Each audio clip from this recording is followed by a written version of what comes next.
Hola, soy Amanda Cano, madre de Nicolás, un joven de 15 años con autismo que ha transformado mi vida. Mi hobby es conversar, me encanta escuchar y contar historias. Y yo soy María Elena San Pedro, psicóloga, especialista en niños. Trabajo hace 40 años con personas del espectro del autismo y sus familias. El objetivo de este podcast es mitigar el sentimiento de soledad y confusión que atravesamos tantas familias con un hijo con TEA, compartiendo nuestras experiencias y reflexiones. No pretendemos ofrecer apoyos profesionales o terapéuticos, pero esperamos que nuestras tertulias sirvan como motivación o soporte para muchos padres. Nos encanta que puedan escucharnos. Bienvenidos.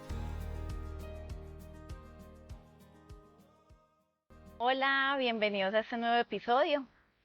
Bueno, en el episodio de hoy vamos a hablar sobre la evaluación y el momento de recibir el diagnóstico. Las preguntas que esperamos poder resolver son: ¿qué tan importante es en realidad realizar una evaluación diagnóstica? ¿O será preferible dejar que pase el tiempo para evitar un rótulo? ¿Será que pueden haber diagnósticos errados? ¿Se puede diagnosticar autismo con un examen de laboratorio? ¿Y cuáles son los puntos clave para un buen proceso de evaluación? Vamos entonces ahora al Corto momento eterno. Ese corto momento eterno que ocurrió en plena evaluación fue quizás la pataleta más gigante, más horrible que ha tenido Nicolás en toda la vida. Y es que empieza a gritar y a llorar desbordadamente, inclusive muerde a una de las personas que lo estaba evaluando, y era una reacción que jamás había visto, incluso jamás la he vuelto a ver, y eso quizás duró 2 segundos, pero fue para mí una eternidad semejante reacción tan desbordada. Entonces fue súper horrible. Sí, fue un corto momento eterno. De hecho, lo recuerdo muy bien. Y bueno, entonces, precisamente en el episodio anterior habíamos quedado en que ustedes resolvieron hacer la evaluación. Finalmente dieron ese salto y están allí ya en la evaluación. ¿Por qué no nos cuentas qué recuerdas de todo ese proceso de evaluación? Pues ve, fue muy chistoso porque mientras estábamos en la sala de espera, el niño era ahí todo tranquilo, caminando para allá y para acá, y había muchos extintores en el lugar. Entonces él se iba de extintor en extintor, que esa parte no la vieron ustedes, pues ustedes estaban dentro del consultorio, y entonces se paraba frente al extintor y hacía así, ¿cierto? Entonces nosotros pues todos como, ay, tan lindo, está amañado acá, ¿cierto? Que tan lindo, le gustó el lugar. Ya de ahí entramos al consultorio y empiezan a jugar con el niño, mientras una persona está jugando, interactuando con él. eh, Vos, de hecho, estabas entrevistándonos a mi esposo y a mí, y nos están preguntando que cómo vivimos, que qué hacemos un fin de semana, que cómo es nuestro día a día. Y yo me acuerdo mucho de cómo narrábamos con mucho orgullo, que por ejemplo nos íbamos un fin de semana a los centros comerciales, a diferentes centros comerciales, y que compartimos mucho en familia y que disfrutamos pues los tres. Y como él, por ejemplo, en un centro comercial específico donde había unas rampitas, empezaba a subir y bajar la rampa, subir y bajar la rampa, pero si lo queríamos llevar a los juegos infantiles, pues no quería los juegos infantiles. Entonces nosotros éramos como, ay, qué chévere, sale más económico, quedémonos aquí parados mientras él sube y baja. O por ejemplo, describíamos como en otro centro comercial había un bordecito del camino de un solo color. Entonces mi esposo y yo nos turnábamos, porque como tenía alrededor de 2 añitos, nos íbamos detrás de él persiguiéndolo, eh, a que se fuera por toda la ruta de ese camino de colores. Entonces nos turnábamos para caminar. O había otro. Perdóname, y se tenían que turnar porque sacarlo de esa ronda era casi que imposible. O sea, se irritaba horrible si Pues se lo sacaban de estresaba y nosotros, y se ponía a llorar o hacía pataleta, y nosotros lo que pensábamos era, pues qué bobada. Si así está contento, y en realidad no lo veíamos como una señal de alarma de nada. O sea, nos parecía que el niño está, además nos parecía que caminaba hermoso, pues, y como estaba tan pequeñito, entonces estaba haciendo ejercicio, pues creíamos que eso era sano para él. Y había, por ejemplo, otro centro comercial donde el piso tienen plasmados triángulos, cuadrados, círculos, pues figuras, y a Nicolás, como ya les conté en algún episodio anterior, le encantaban las figuras, entonces él se iba buscando cada triángulo, buscando cada cuadrado, y nosotros también, pues como, ay, sí, tan inteligente, entonces era como de las cosas que recuerdo que escribíamos en ese proceso.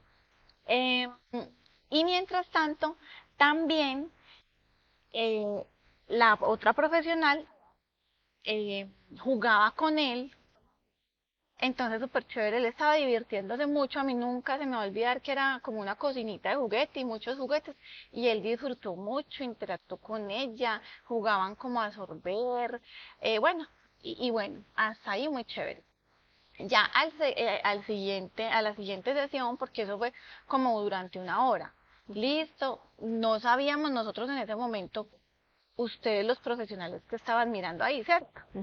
Nosotros salimos como pensando, ay, de más que nos van a decir que somos una familia perfecta, que qué bueno que compartimos en familia, que el niño tan organizado. Por ejemplo, le sacaron al niño unos animalitos y él de una los puso en filita. Luego le sacaron unos carritos y los puso en filita, y nosotros éramos súper orgullosos que porque era un niño Tan muy ordenado. organizado. Entonces, incluso llegamos a la casa y ¿qué hubo? ¿Cómo les fue? No, además que nos van a decir que es muy organizado, y con mucho orgullo contábamos cómo hacía de sus filitas con las cosas. A la siguiente sesión llegamos al mismo consultorio y resulta que estaba organizado diferente, y ya no estaba la cocinita con la que él se entretuvo tanto en la vez anterior. Entonces, igual, la misma dinámica, más preguntas. Yo me acuerdo que vos nos cuestionabas mucho, igual eso fue hace 13 años, pues no me acuerdo como las preguntas exactas, pero sí mucho de cómo vivimos, cómo nos comunicamos. Me acuerdo que nos preguntaste, esa tampoco se me va a olvidar jamás, que nos decías, pero él les comparte cosas, él les habla, y nosotros, sí, claro, él habla. Y claro, él sí nos comparte. Cuando quiere agua, dice, Nicolás, ¿quieres agua? Eso era en ese momento con 2 añitos. Cuando quiere algo, nos busca, nos lleva y nos señala, y nos señala lo que quiere, él sí nos muestra. Listo. Y, pero él, ahí es donde empezó lo que les describía en ese corto momento eterno, y es que empezó a gritar cochinita, cochinita, porque él ya no quería ninguno de los juegos que le planteaba la profesional, sino que quería jugar. O sea, él quería que todo sucediera igualito a como había sucedido la primera vez.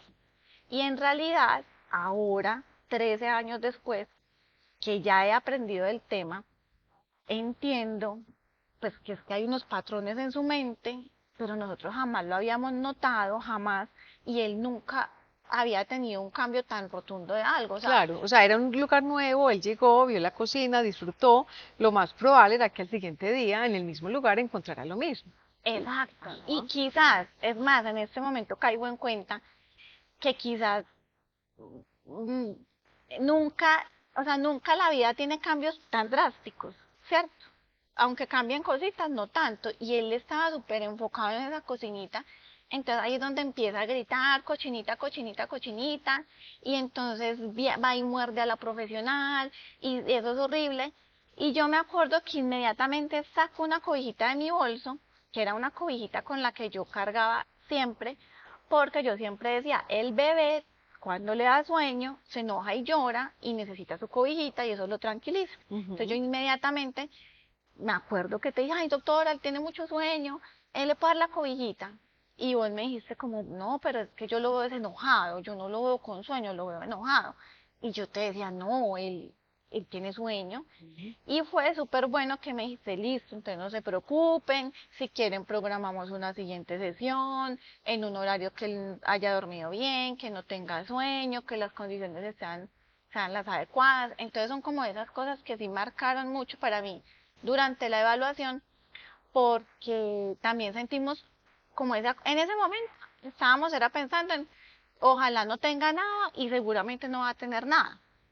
Pero hoy, cuando miro hacia atrás, pienso que bueno, porque de todas maneras entendieron que para mí sí era sueño, aunque Ujú. hoy entiendo que sí era una pataleta de inflexibilidad. Claro. Eh, pero acomodaron todo pues para hacerlo como de la mejor manera. Entonces, también ahí me surge la inquietud si así son todas las evaluaciones, porque yo sé de nuestra evaluación y de lo que vivimos nosotros. Y como tal vez les estaré reiterando mucho en este podcast, yo cuento es de mi experiencia con Nicolás. Claro. Pero también quiero aprovechar la oportunidad para que vos me contés cómo son las otras evaluaciones. O sea, ¿siempre se desarrollan igualito o qué pasa? Mira, normalmente, pues la idea es que sí sean varias sesiones, o sea, realmente lo que tú viste fue un proceso que ya habíamos depurado y que está basado en lo que nosotros llamamos pues las buenas prácticas, que es tratar de encontrar la mejor manera de poder llegar a un resultado. En este caso, entender qué le pasa al niño. Entonces, pues digamos que lo que tú viviste, digamos que si hay un formato que se repite y que al menos nosotros pues tratamos de utilizar, y es, por un lado, que sean varias sesiones. O sea, no se debe evaluar o pretender llegar a un diagnóstico con una sola sesión, porque realmente puede que uno esté sesgado. Es más, para nosotros la primera sesión no es la más importante, ¿cierto? El niño en la primera básicamente se está ambientando. Entonces, un aspecto del que tú viviste que sí es un factor común y que así deben ser, es que sean varias sesiones. Otro aspecto es que es importante interactuar con el niño. O sea, para muchas familias es un impacto muy grande el hecho de que solamente les hacen preguntas. ¿Sí? Y el niño, algunas familias nos dicen es que ni lo voltearon a ver, ¿cierto? Y realmente es importante interactuar, porque si estamos hablando de una condición que tiene que ver con la comunicación y con la socialización, pues es importante hacer una interacción con él. Entonces ya hay varias actividades de distinto tipo en las que se interactúa con el niño, eso es también un factor común. El otro es utilizar unas herramientas apropiadas, ya según la edad. En ese momento, con Nicolás, que tenía 2 años, pues había una valoración general del desarrollo y otras herramientas específicas ya para mirar estos signos atípicos, como sería una escala, que es una prueba, que es el A2, A2, A-D-O-S, A2, es la herramienta, digamos, el gold standard, quiere decir la mejor manera de poder evaluar si lo que estamos viendo es un niño con autismo, y es una herramienta que es muy lúdica. O sea, no es la evaluación típica de sentar al niño y hacerle preguntas para que él responda, no es una evaluación intelectual, sino que es una valoración a través de actividades muy variadas que están diseñadas justamente para poder luego tabular el niño cómo reacciona.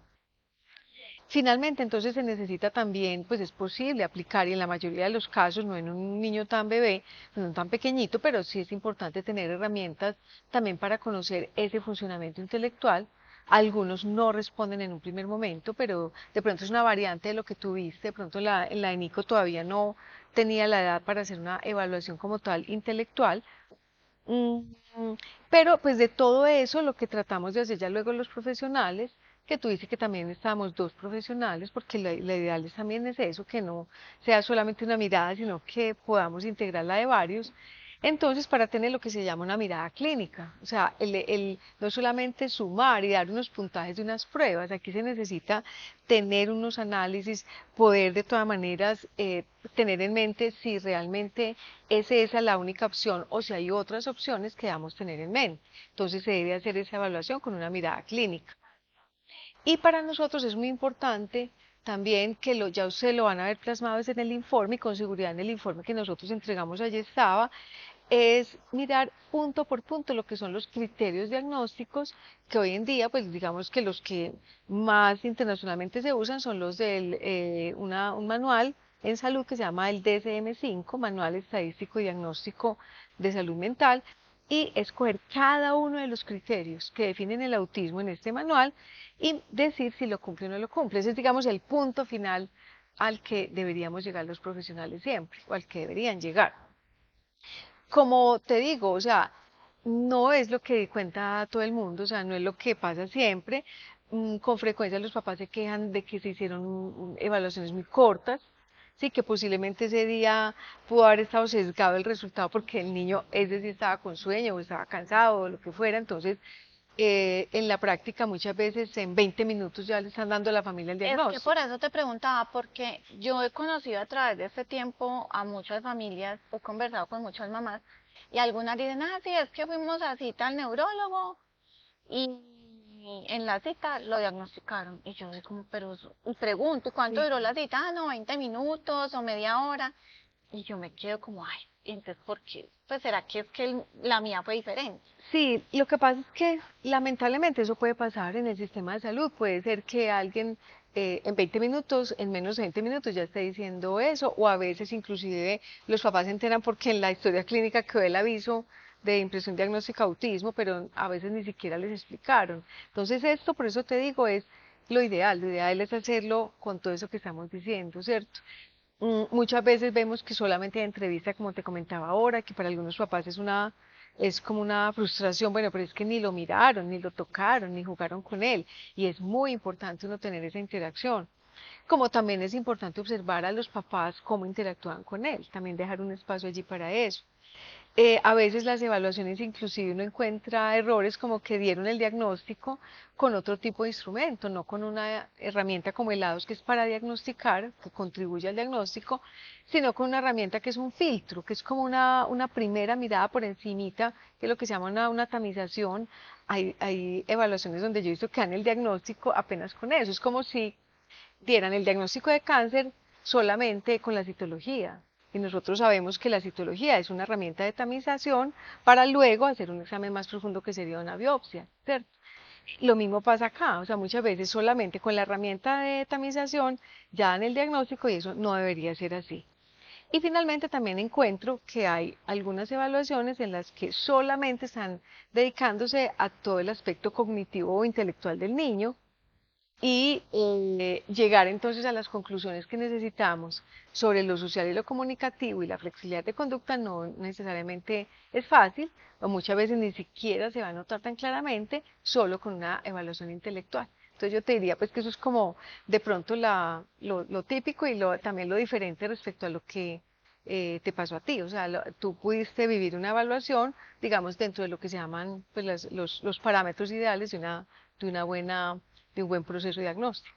Pero entonces podría darse de pronto un diagnóstico errado, porque yo también en el camino me he encontrado con mamás que dicen, ay, es que él tuvo autismo. Y yo digo, ay, ¿cómo así? Pues a mí desde el comienzo me dijeron que eso no se quitaba. O, o también es que gente que cuenta, es que tiene 15 años, lo llevé a no sé dónde, no sé dónde, no sé dónde, durante no sé cuánto tiempo, y apenas ahora con 15 años lo diagnosticaron, y ya había recibido otro tipo de diagnósticos o no había recibido. Entonces, sí, podría ser que se equivoquen en un diagnóstico. Claro, claro que sí, o sea, somos humanos, primero, segundo, el desarrollo de los niños puede tener otro tipo de diversidades, entonces fácilmente en un niño pequeño se podría confundir autismo, por ejemplo, solo con un problema de comunicación. Se puede confundir autismo con un niño que sea muy ansioso socialmente, o sea, un niño muy temeroso de las personas. Hay niños que desde pequeñitos muestran ese rasgo de tener mucho temor a las personas desconocidas y son muy inhibidos o son muy inhibidos con cierto tipo de personas, entonces pueden ser niños que sean muy inhibidos inclusive con sus compañeritos. Entonces da la sensación de que es un niño que tiene las mismas dificultades sociales de autismo, entonces se puede confundir con lo que se llama un trastorno de ansiedad social. Se puede confundir con un niño que tiene un retraso global del desarrollo, o sea, niños que van más lento en todo su proceso. Entonces, esa es la labor precisamente de la evaluación, el poder mirar todas esas alternativas, porque claro que pueden haber algunos casos de un diagnóstico errado. Otros casos donde simplemente uno dice, no estamos seguros, pero yo prefiero, a mí me parece que es antes una cualidad de un profesional, el poder decirle a unos papás, miren, tenemos opción A, opción B, no podemos estar seguros en este momento. Por ejemplo, pasó mucho en pandemia, porque entonces el niño ha estado carente de oportunidades de socialización, ¿cierto? Porque el niño ha estado solamente con papá y mamá, entonces no podemos estar seguros en este momento. Por ejemplo, eso seguramente pasó hace 2 años, bueno, 4 años, donde algunos profesionales tuvieron que decir, venga, lo dejamos, digamos, abierto el diagnóstico, lo dejamos en suspenso. Yo sé que los papás no quieren eso, pero a mí me parece mucho más responsable dejar un diagnóstico abierto a dar un diagnóstico sin estar seguros. Entonces, puede ser que queden algunos diagnósticos así como presuntivos que llamamos, ¿cierto? Eso puede suceder.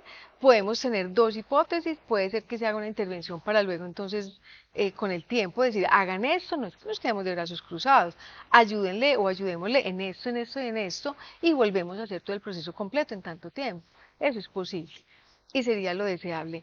Pero finalmente también hay cosas, aquí me estoy acordando también, déficit de atención e hiperactividad. Es otro trastorno en el neurodesarrollo que fácilmente se puede confundir con autismo. ¿Cierto? Entonces, puede ser que uno, a pesar de que en el diagnóstico uno se tome el trabajo, y eso debe ser una parte importante de ese proceso de evaluación, hacer eso que llamamos el diagnóstico diferencial, porque no es otra mejor explicación, porque no hay otra mejor explicación. A veces, de pronto, se puede dar el diagnóstico de autismo y en ese momento en particular, de pronto, era la mejor explicación. Entonces, sí, somos humanos y pueden haber errores en el diagnóstico. Y es que de todas maneras, a veces yo siento que estamos como en una ola de una avalancha de diagnósticos y además están de moda. Entonces se va volviendo también como que, ay no, diagnostiquémoslo, o sea, ni siquiera es evaluémoslo, sino diagnostiquémoslo. A veces me quedo sin saber si las familias están buscando un diagnóstico o prevenir ciertas cosas, como Sí, que sí, y yo creo que también nos ha tocado papás que, digamos, más bien van en el sentido, siempre creemos que los papás están haciendo negación, ¿cierto? No, es que los papás están siempre negando y siempre están viendo lo mejor de su hijo. Pero también hay papás ansiosos y también hay papás que están, como tú dices, temiendo que haya algo diferente en su desarrollo y prefieren un concepto. De hecho, muchas veces el motivo de consulta es ese. Simplemente no es que estemos preocupados, queremos saber si hay algo distinto en su desarrollo. ¿Cierto? Es una valoración del desarrollo, no necesariamente de un trastorno. bueno, y podría haber una herramienta, digamos, más fácil, que no tenga que ser como esa evaluación, como esperar al comportamiento, sino como un examen, una prueba de sangre, un examen de laboratorio. Incluso he escuchado que para otro tipo de trastornos, desde el embarazo se pueden hacer exámenes y saber pues cómo viene el bebé.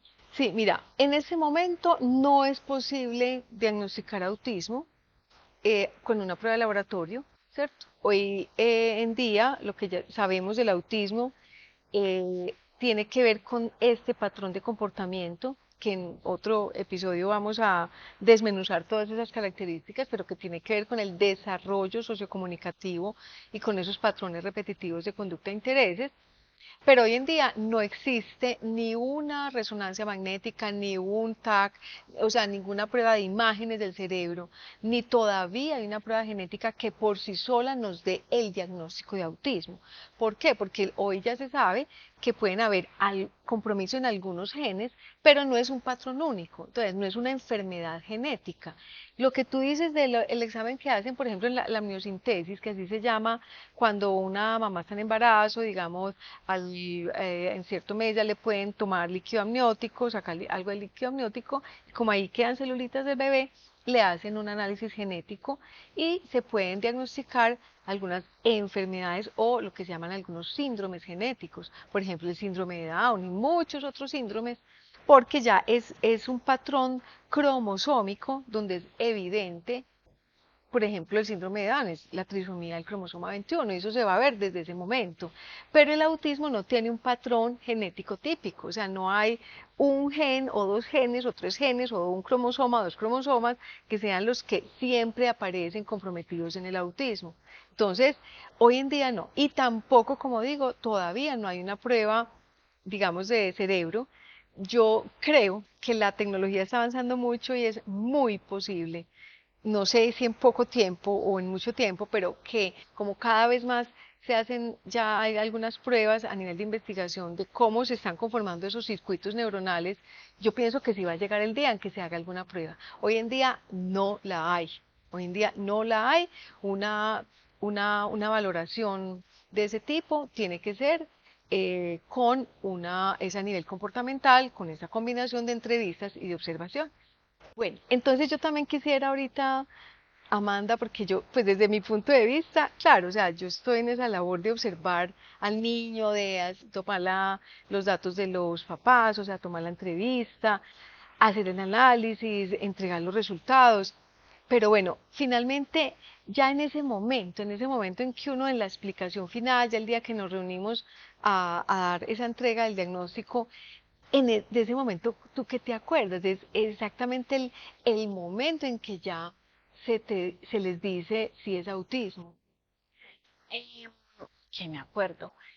Es que fue muy curioso en el caso, insisto, personal nuestro, como que coincidieron varias cosas, porque la cita para que nos entregaran el resultado de la evaluación, que nosotros no estábamos esperando un diagnóstico, ni lo Ujú. estábamos buscando, eh, la cita era para un 2 de abril, ¿cierto? Me acuerdo que en este caso era para el 2 de abril del 2011. Y había como mucha bulla en los canales regionales y en diferentes medios de comunicación sobre el autismo, porque justo el 2 de abril se conmemora el Día de la Conciencia del Autismo, que es más como para hacer difusión de realmente lo que es el autismo y todo eso. Entonces, como que escuchábamos información, pero a pesar de que algo por ahí veíamos, pues como que no nos llamaba la atención que tuviera Pasaba nada de que ver largo. con nosotros. Ajá. Eh, Inclusive fue después del diagnóstico que supimos que en la institución donde había sido evaluado el niño, como que tenía muy buena experiencia hacía muchos años en autismo y no sabíamos de eso durante la evaluación. Em, entonces, eso fue un sábado y el jueves, o sea, 2 días antes, entrevistaron a la profesional que estaba evaluando a nuestro hijo, a una de las profesionales, o sea, vos. Y estabas ahí, yo me acuerdo que estábamos almorzando y dice mi esposa, ay, mira, la doctora que está evaluando a Nicolás. Entonces, claro, le subimos volumen, pusimos atención a lo que estaba explicando, estabas explicando las características del autismo, bueno, todo lo del autismo, y claro, en ese momento nosotros dimos, ah, o sea que Nicolás tiene autismo, o sea, como que, digamos que esa sería la manera en que nos enteramos. Sin embargo, mm, yo la verdad, no era que yo me quedara pensando, ay Dios mío, que no, ojalá que no, o que no, que no. No, yo no pensé mucho en eso, yo esperé hasta el momento. Pero, y ya llegamos a la cita ese sábado, me acuerdo que vos nos explicaste, hacías como unos dibujitos y nos explicabas, Nicolás funciona de esta manera, notamos que funciona así, que funciona así, que se comunica de esta manera. Y ahí nos explicaste lo que les mencionaba ahorita del compartir cosas, que decías, vemos que él les comparte cuando necesita algo y les está señalando lo que necesita, Ujú. pero no les comparte, por ejemplo, pasó un avión, miren ese árbol, o sea, no les está hablando para compartir experiencias, está buscándolos para suplir su necesidad. Ujú. De esa explicación, por ejemplo, me acuerdo mucho porque después, más adelante, y seguramente lo trataremos en otros episodios, se viene el tema de la atención conjunta, que a mí me parece que, mejor dicho, a Relevante. uno en el curso prenatal le deberían enseñar Sí, de atención conjunta, la verdad. porque pues nosotros no sabíamos que eso existía y no sabíamos que fuera una señal tan fuerte de una alteración en la comunicación. Ujú. Entonces vos nos explicaste, por ejemplo, así, pero de esa manera, hasta ahí era de esa manera. Él se comunica así, se comunica para esto, se comunica para aquello. Vemos que lo que nos cuentan de los centros comerciales son unos pequeños rituales y eso es una característica de algo que se llama autismo. Bueno, Punto. y entonces ahí sí, en ese momento, cuando ya se confirma palabra autismo, ¿cuál fue como tu sensación? Pues, de hecho, mira, o sea, yo como que lo recuerdo y de todas maneras, pum, o sea, es duro, porque son noticias que uno no quiere recibir, o sea, eso uno no lo quiere escuchar, a pesar de que ya habíamos visto en televisión la explicación, uno como, o sea, como que por un momento todo se pone en blanco, y en mi caso personal ocurrió que mm, ahí mismo se me vino a la mente el vecino que les conté en algún episodio anterior, que tuve, pues, que tenía autismo. Y ahí mismo, yo creo que mi primer pregunta fue, eh, ¿y va a quedar así? O sea, a Nicolás le va a pasar lo que a mi vecino. Entonces, ese fue como la primera. Claro. Y me acuerdo que la primera reacción de mi esposo fue como, ¿y qué hay que hacer? O sea, lo primerito que él preguntó, o sea, yo de una sentí como la preocupación de que no ocurriera lo mismo que con mi vecino, y mi esposo ahí mismo como, bueno, ¿qué hay que hacer? Vos, me acuerdo que entonces nos explicaste que habían cosas que hacer y en fin, ya nos diste como las respuestas a eso, nos dijiste que si empezábamos a hacer como una atención adecuada, pues que no nos podían dar garantías ni de que se le iba a quitar, ni de que, pero que si se hacía una atención adecuada, de acuerdo a su desarrollo y a sus capacidades, pues se podía mejorar y bueno, Ok. como que sentí algo de tranquilidad, pero así entra, fue de susto, pues de que le fuera a ocurrir lo que a mi Claro. vecinito, o O sea, sea que si fue de alguna manera el baldado de agua fría. uy, sí, total, o sea, es que es un baldado de agua fría, o sea, como sea, uno no, eso no se quiere escuchar. Claro. ¿Tú dirías que es una buena o es una mala noticia? Y lo digo, aunque pareciera absurda la pregunta, porque de hecho hay papás que dicen, finalmente fue antes un alivio el entender qué era lo que le estaba pasando. Recuerdo una mamá que decía, por lo menos sé que no estoy loca, ¿cierto? Porque mucha gente no creía y yo sí sabía que estaba pasando algo con mi hijo. Entonces, para ti, ¿cómo fue? O sea, ¿tú crees que fue una buena o una mala noticia? Uy, a mí me parece tenaz esa pregunta porque es que si yo me concentro específicamente en ese instante, o sea, estoy hablando de los 3 primeros segundos Ujú. mientras me escucho esa noticia, mala, ¿cierto? Porque es que no, pues mala y muy mala. Pero te estoy hablando de ese instante.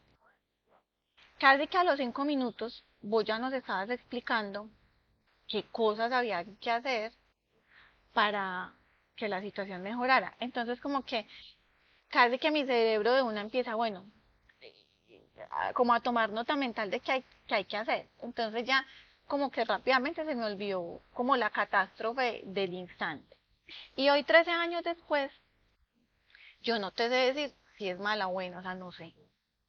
Yo lo considero una situación como cualquier otra de cualquier ser humano. O sea, yo converso mucho con las personas porque como les he contado, a mí me encanta conversar y yo no converso solo de autismo, a mí me gusta conversar de todo. Ujú. Y yo converso con mamás que tienen hijos súper inteligentes, sin diagnóstico de nada, hijos que se destacan en diferentes cosas, hijos con diferentes problemáticas, no sé, que es muy tímido, que es introvertido, que yo no sé, o sea, O y todo. distintas diferencias. Exacto. Y lo que veo es que en la crianza hay unas responsabilidades como padre que a todos nos preocupan, independiente de cuál sea la condición de o no de los niños. Y en la vida diaria de cualquier ser humano hay dificultades, hay desafíos.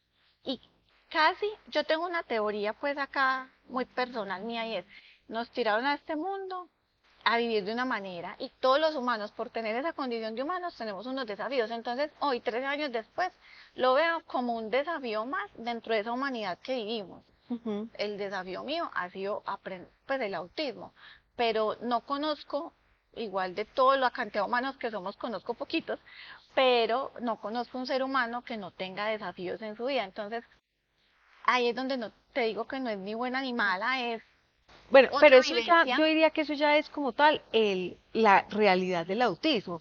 Pero de todas maneras, haber pasado por ese proceso de evaluación y haberse, digamos, sometido a esa evaluación, ¿crees hoy que es mejor haberla hecho o que era mejor que el tiempo pasara y a los 2 años no tener que estar sentados recibiendo esa noticia? O sea, ¿crees que hubiera sido mejor no hacerla? No, no, no, no, no, no, para nada. O sea, si a mí me preguntaran, yo diría, evalúen a todos los niños siempre. Porque la evaluación yo no considero que sea para recibir uno un diagnóstico o para recibir uno una mala o buena noticia, sino aprovechar que hoy en día, tecnológicamente, científicamente, hemos avanzado tanto que hay herramientas que permiten tener mayor conocimiento y nos van a permitir brindarle mejores cosas a nuestros hijos y a cualquiera, pues hasta para uno, ¿cierto?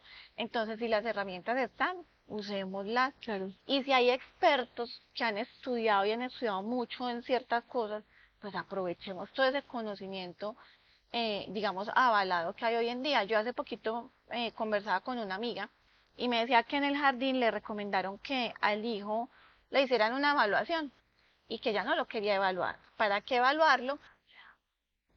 Con que, para etiquetarlo, que no, que su niño es así, pues es como sea. Finalmente terminó evaluándolo y el resultado fue que el niño no tiene nada raro, ni nada diferente y que su desarrollo es normal. Entonces, mira que ya, o sea, ¿qué importa? Es mejor evaluarlo, porque de todas maneras va a tener uno las herramientas. Ujú. Sí, de hecho, pues hay personas que, como tú dices, que de pronto por el temor o Exacto. por el temor sobre todo a veces a la rotulación prefieren no hacerlo, pero yo sí también creo, estamos de acuerdo, o sea, creo que es necesario tener un diagnóstico más que un rótulo es un entender esas características del niño y abrir puertas, o sea, es a partir de eso tener claras las prioridades para poder entonces definir ahora qué, ¿cierto? Que fue la pregunta Pero que hizo Leonardo. no quiero que se me quede una pregunta sin hacerte y es, a mí a veces me da la sensación que de pronto, pues, o sea, digamos que el lado humano siento que lo vivimos los papás, o sea, como que a mí fue la que me dieron la noticia, a mí es a la que me toca hacerme responsable, es mi hijo. Pero entonces para ustedes en últimas como profesionales, esos como gajes del oficio, como listo, diagnóstico, hoy entregué 20, hoy entregué 30, pum, pum, pum, ya. O cómo se vive No, no, eso. no, no, mira, es realmente, pues yo no te puedo hablar por todos los profesionales del mundo, pero las personas con las que yo trabajo, o sea, con las que he tenido pues cerca, somos personas que nos importa mucho ese momento. Y yo creo que también hay que tener claras unas pautas para que ese momento se dé de la mejor manera posible. Es duro y uno siempre dice, hoy me toca esta entrega de resultados. Esta va a ser una entrega complicada, sobre todo cuando uno ya sabe que o los papás no lo sospechan o a veces los papás están pensando cosas diferentes entre ellos. Entonces, no es nada fácil, no es fácil. Uno tiene que tener en su cabeza a ese niño completo.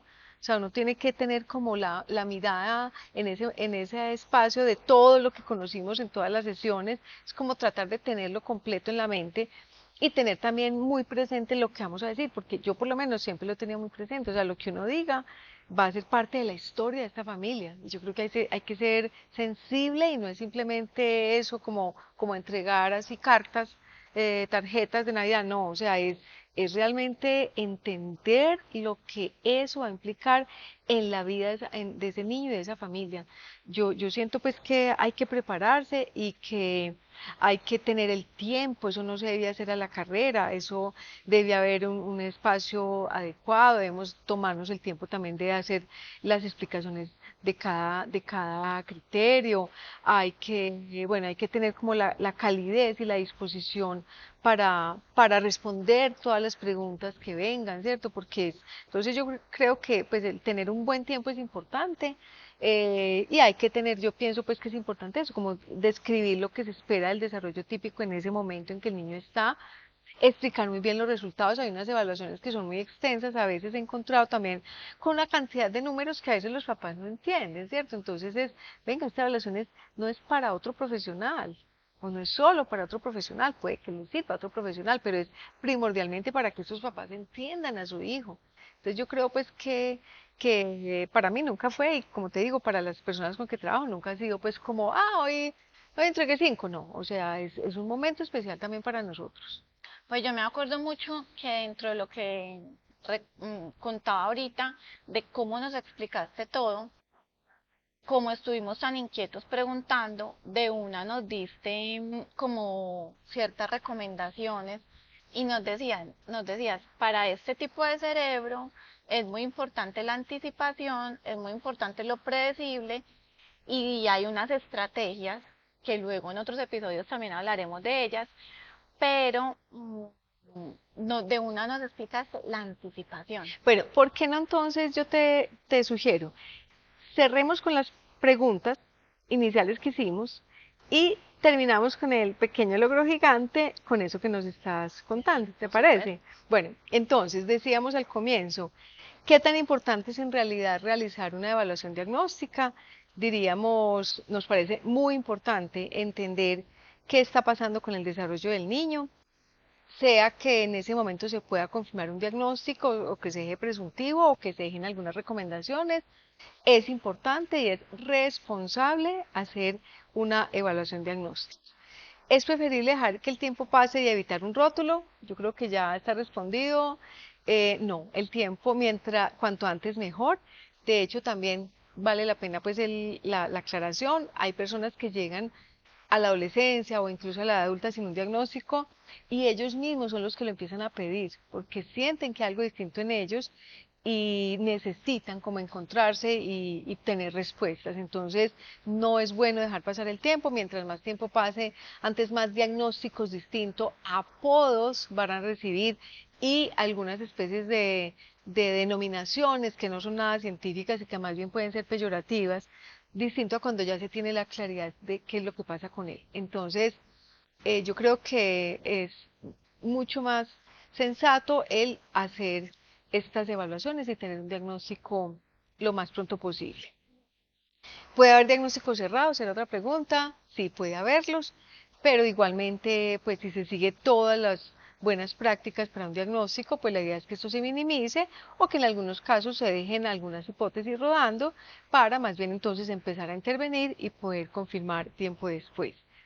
¿Se puede diagnosticar el autismo con un examen de laboratorio? Hoy en día la respuesta es no. ¿Sí? Puede que el día de mañana la ciencia avance, pero hoy en día tenemos que hacer un proceso de observación del niño y de mucha entrevista para poder llegar a estas conclusiones. Y los puntos claves para un buen proceso de evaluación, pues entonces algunos de los que mencionamos, el utilizar varias sesiones, el interactuar con el niño, el utilizar unas herramientas diagnósticas idóneas, el poder tener una mirada clínica, idealmente trabajar también varios profesionales para poder complementar esa mirada clínica, hacer también un análisis de hipótesis alternas o de diagnósticos alternos para decir, estamos seguros de que no son estos otros, este es el diagnóstico. Entonces yo diría que esas serían pues las respuestas al episodio de hoy. Entonces terminemos con tu pequeño logro gigante. Ese pequeño logro gigante fue que lo diagnostican un sábado, nos explican la anticipación y al domingo cuando íbamos a salir como siempre, por primera vez no nos fuimos a la carrera sin ni siquiera decirle a él para dónde íbamos, sino que le dijimos, Nicolás, vamos al supermercado, vamos a hacer tal cosa, compramos tal otra, salimos y buscamos un taxi, ¿cierto? Le contamos, hasta ahí solamente le contamos qué íbamos a hacer. Salimos y el niño más juicioso de la vida, por primera vez no hubo llanto, no hubo discusión entre marido y mujer, porque cuando él empezaba a hacer su pataleta, entonces empezamos a pelear y todo como que perfecto y nosotros, wow. Pues solo con haberle dicho qué iba a suceder, el día 1 de haber sido diagnosticado, ya estábamos viendo los frutos de lo que era la anticipación y fue un pequeño logro pero gigantísimo que hoy todavía usamos esa anticipación como herramienta fundamental y en otros episodios ya les contaremos entonces cómo ha seguido este camino. Bueno, entonces nos vemos, seguiremos conversando. Acuérdense por favor de compartir esta información. Ojalá personas que no tengan mucho acceso y que quizás se les dificulte tener la información a tiempo. Nuestro objetivo seguirá siendo difundir buena información y seguir tertuliando sobre el autismo. Chao.